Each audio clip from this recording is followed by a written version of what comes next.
Nam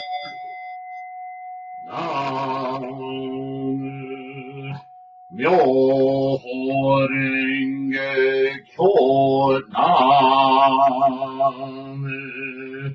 Myoho Renge Kyo.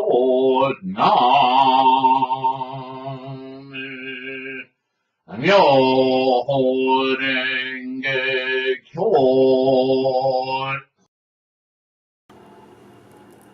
Hello, everyone.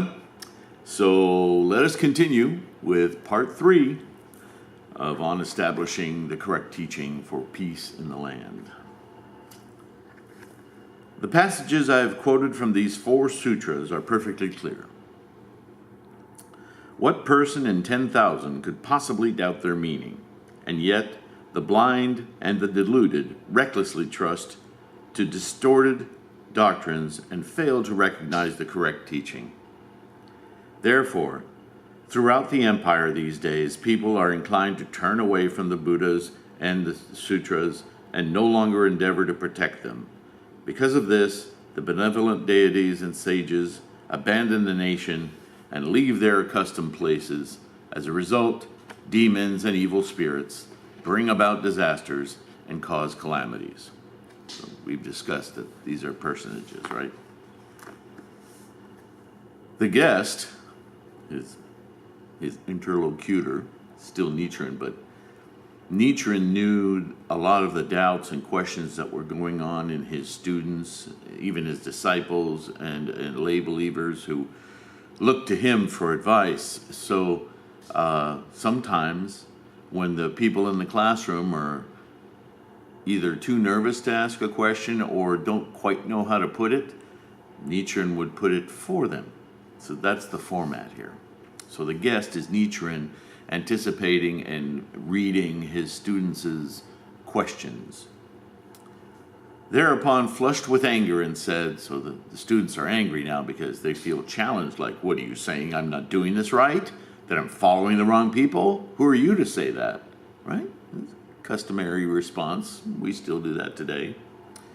Emperor Ming of the later Han dynasty, having comprehended the significance of his dream of a golden man, welcomed the teachings of Buddhism brought by white horses. Prince Jogu, having put down the rebellion of Moriya, an opponent of Buddhism, proceeded to construct temples and pagodas. Since that time, from the ruler on down to the common people, all have worshipped the Buddha images and devoted their attention to the scriptures, the teachings.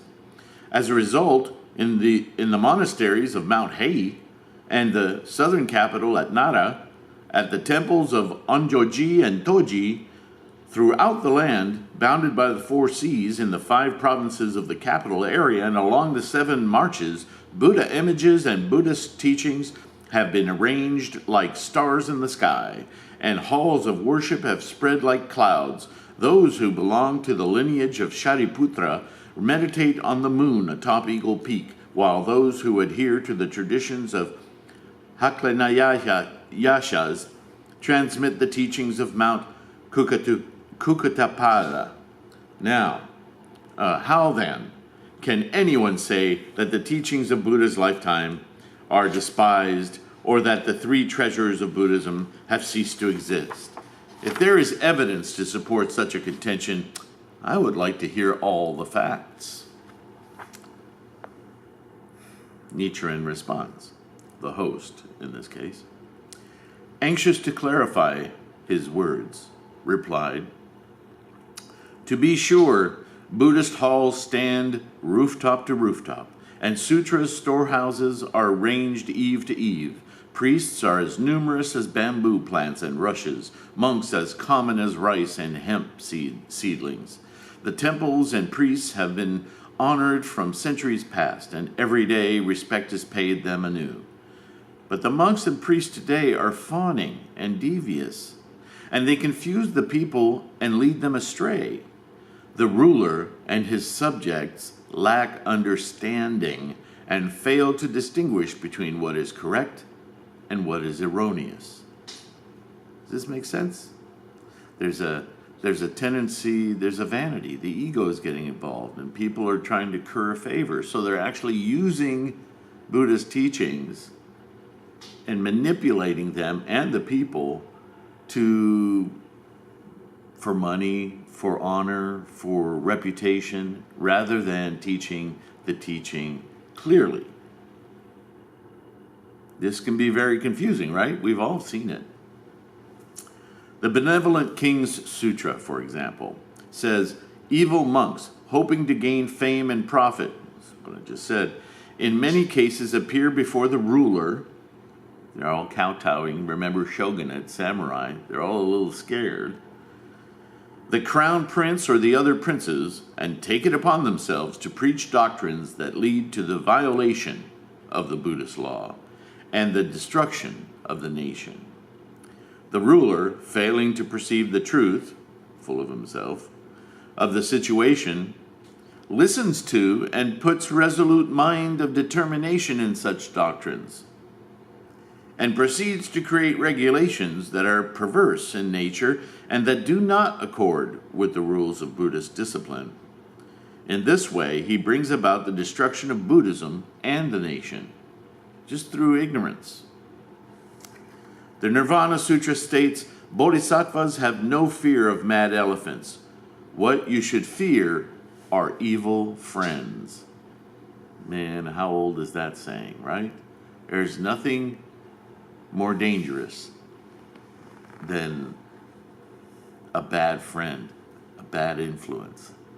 This is how we get into all our trouble in our relationships. We follow the wrong people. We let them lead us astray. We know better, but our monkey minds, man, we love the attention, don't we?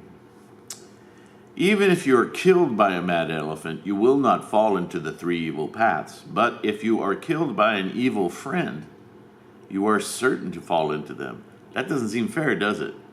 But do you understand what he means?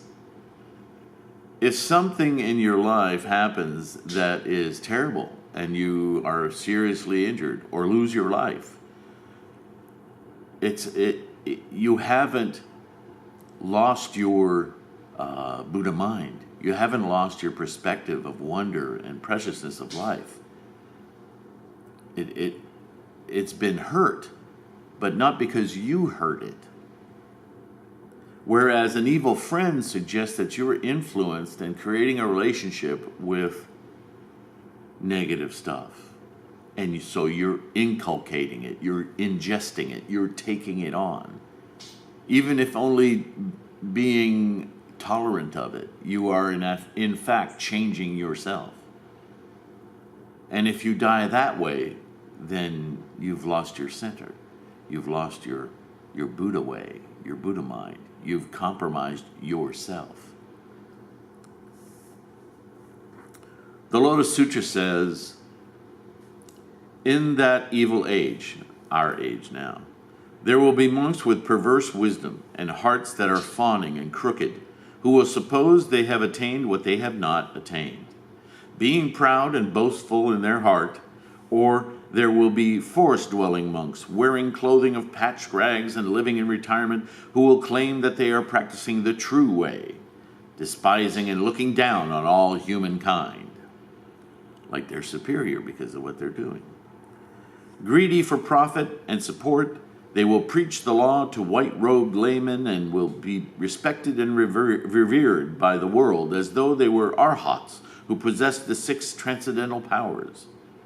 Because in the midst of the great assembly they constantly try to defame us, they will address the rulers, high ministers, Brahmins, and householders, as well as other monks, slandering and speaking evil of us, saying, "These are men of perverted views who preach non-Buddhist doctrines." In a muddied kalpa, in an evil age where there will be many things to fear, evil demons will take possession of others and through them curse, revile, and heap shame on us. The evil monks of that muddied age, failing to understand the Buddha's expedient means, what is appropriate, how he preaches the law in accordance with what is appropriate, will confront us with foul language and angry frowns again and again. We will be banished. The Nirvana Sutra says, after I have passed away and countless hundreds of years have gone by, the sages of the 4 stages, too, will have all passed away. After the former day of the law has ended and the middle day of the law has begun, there will be monks who will give the appearance of abiding by the rules of monastic discipline, but they will scarcely ever read or recite the sutras, and instead will crave all kinds of food and drink to nourish their bodies. Though they wear the clothes of a monk, they will go about searching for alms like so many huntsmen who, narrowing their eyes, stalk softly.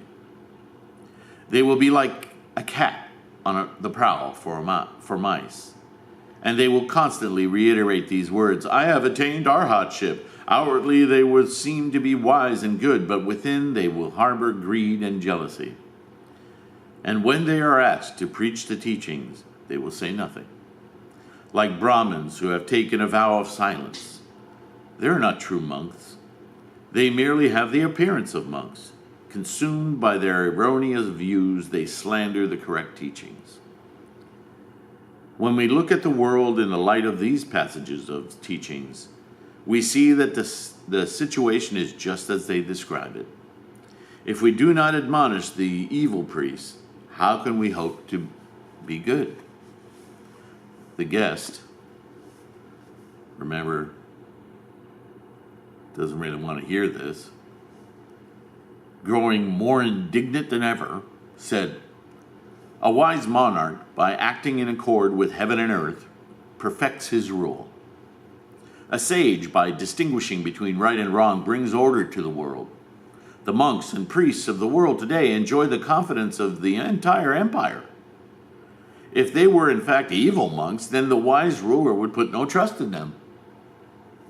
If they were not true sages, then worthies and learned persons would not look up to them. But now, since worthies and sages do in fact honor and respect them, they must be nothing less than paragons of their kind. Why then do you pour out these wild accusations and dare to slander them? To whom are you referring when you speak of evil monks? I would like an explanation." You see what he's inferring there.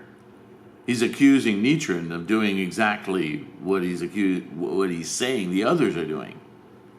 It's a valid point. So Nichiren says, okay. In the time of the retired Emperor Gotoba, there was a priest named Honen who wrote a work entitled The Nembutsu Chosen Above All. If you don't know what Nembutsu is, those are cults of Buddhism that chant Amida Buddha's name, or Amitabha, you might hear.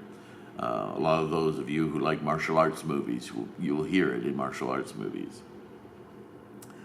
He contradicted the sacred teachings of the Buddha's entire lifetime and brought confusion to people in every direction, which is maintained to this day. So this is, again, this is very contemporary, even though this was written in the 13th century. Nembutsu Chosen Above All states, regarding the passage in which the meditation master Tao Chou distinguished between the sacred way teachings and the pure land teachings, and urged people to abandon the former and immediately embrace the latter. First of all, there are two kinds of sacred way teachings, the Mahayana and the Hinayana. Judging from this, we may assume that the esoteric Mahayana teachings and the true Mahayana teachings are both included in the sacred way. If that is so, then the 8 present-day schools, the True Word, Zen, Tendai, Flower Garland, 3 treatises, Dharma characteristics, treatises on the 10 stages sutra, and summary of the Mahayana are all included in the sacred way that is to be abandoned.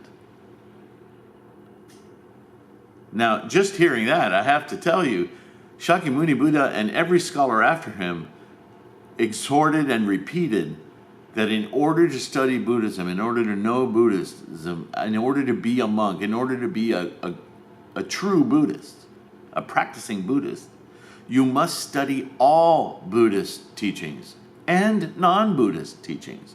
So for a Buddhist to stand up and say, you got to abandon all of this because these are the real ones, wow. How obvious a betrayal of the teachings is that? But you know, human beings, we're fragile, we're easily manipulated, and if an authority tells us something, we think, oh, it must be right. And Nichiren is saying, question it. It's only right if it agrees with all the teachings, if it agrees with what you know in your own mind. Not that you know better, but when somebody confronts a lineage of teachings thousands of years old and suddenly declares that half or more of them are irrelevant, then you have to ask, okay, what's your justification for saying that? Because that contradicts everything the Buddhist teachings tell us.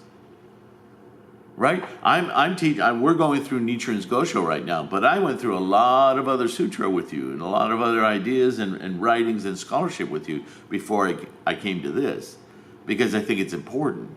I think it's Buddha's teaching that you have to be well-rounded to be able to understand the concepts that you get in the nearest or more evolved, most ultimate teachings.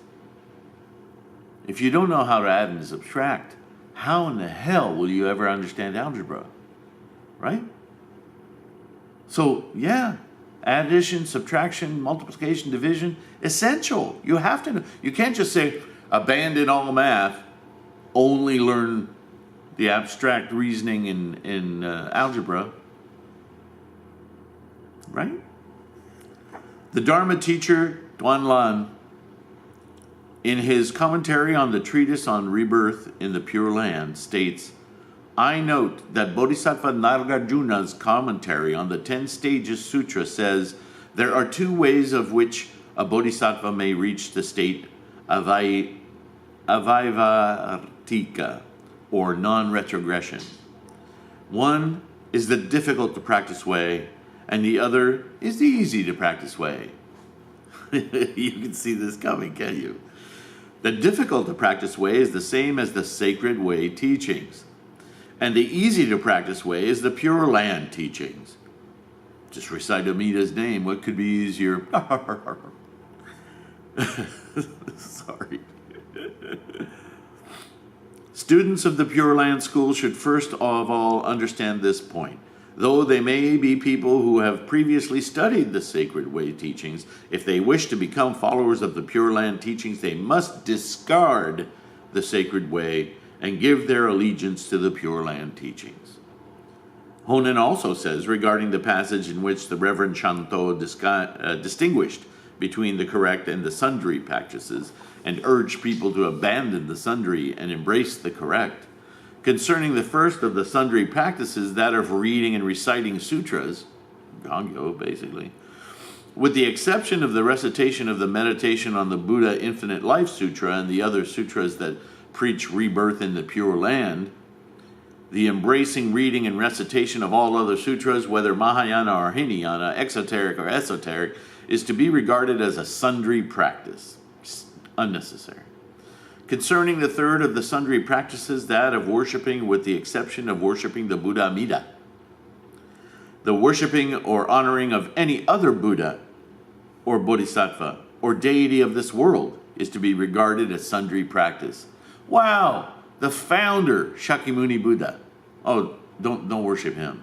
Worship this made-up Buddha that we created to represent the Pure Land, someplace you go after death.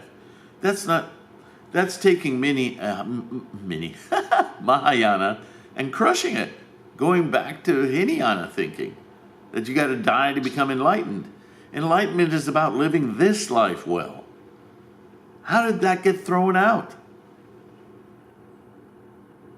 In the light of his statement, I declare, Nichiren, that one should abandon such sundry practices and concentrate upon the practice of the pure... Oh, no, that's not Nichiren, sorry. That's still Honen.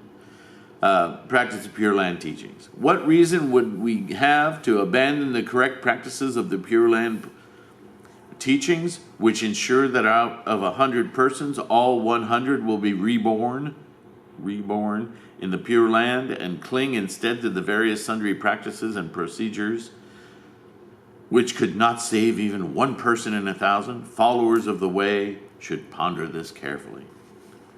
Honen, again, further states, in the Chenhua era catalog of the Buddhist canon, we find it recorded that from the 600 volumes of the Great Wisdom Sutra to the Eternity of the Law Sutra, The Exoteric and Esoteric Sutras of Mahayana, or the Great Vehicle, total 637 works in 2,883 volumes.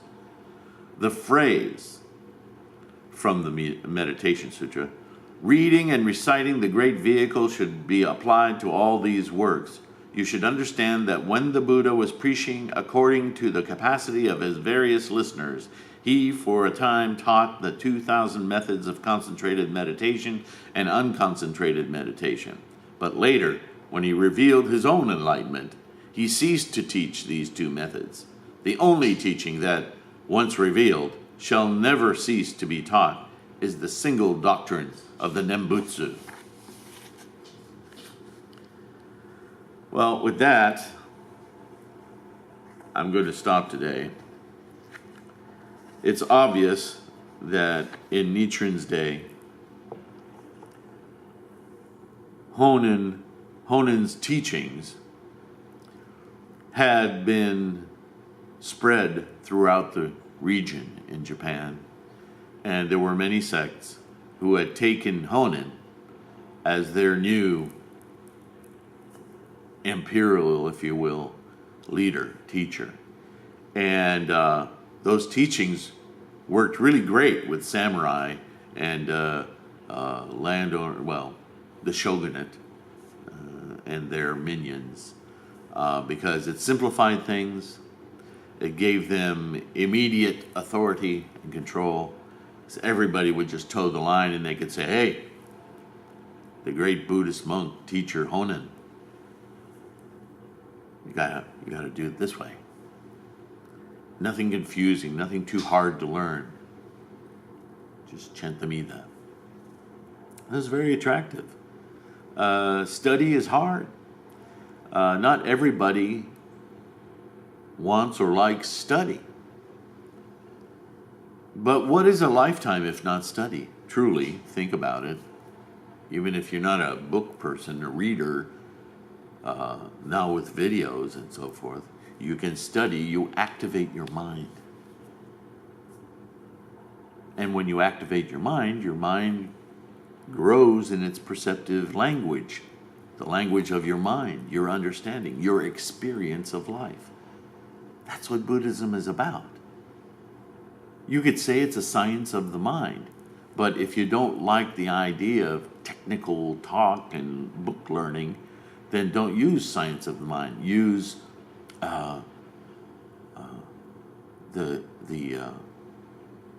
be voracious about the flavor of the experience of life. Why would you go into the tremendous buffet of endless choice and wonder in life to just eat the one thing? That's never a solution. Unless your goal is to wither and die and just reduce yourself to the one thing. How pitiful, how pathetic is that? That's not Buddhism, right? So with that, there's so much in this Gosho. I'm going to take my time so we can digest the whole thing. There are many shorter, I've already talked on some, but I don't want to just cursorily read through this just to, okay, we read that, chew that up. I want us to digest what Nichiren is teaching here. It's very important to understand his grasp of history, his grasp of the larger situation, his sympathy, in fact. He doesn't just sit behind a desk and go, edict, edict. He says, look, I understand. Sometimes this isn't straightforward. So stick with it. Understand. Keep reminding yourself. It's a big picture. All right? Enough words. Thank you for listening. Thank you for being a part of this. I really appreciate you.